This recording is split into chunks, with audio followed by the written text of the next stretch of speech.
would insist on defending this document on every occasion.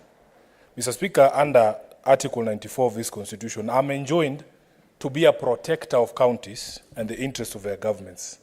And that is exactly what I'm going to do, whether I know anything about any of your counties, whether I have ever been there, whether I know anyone from there or not, because that is the oath that I took, Mr. Speaker.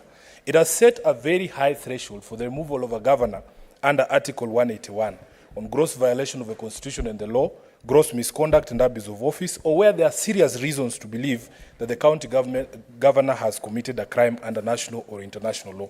Mr. Speaker, my expectation from the county was to meet a case that demonstrates this particular standard that has been set by the Constitution.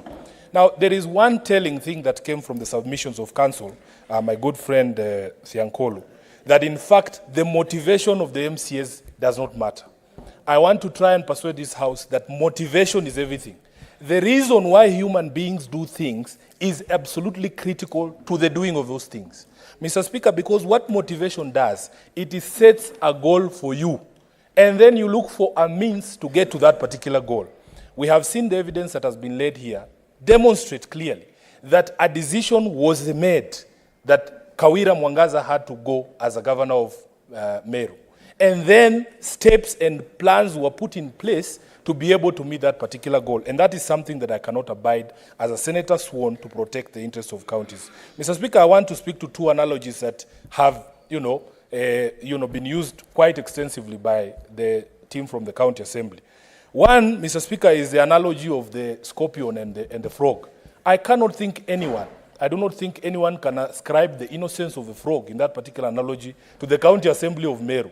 At the very minimum, it is a scorpion being carried by a crocodile on its back, because both animals are extremely dangerous from the evidence that we have seen here.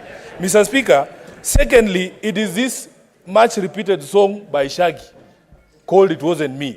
In fact, in that particular song, Council forgot that there was a collabo. There's another gentleman who's singing in that song as well. That gentleman says, I was caught live. There are photos.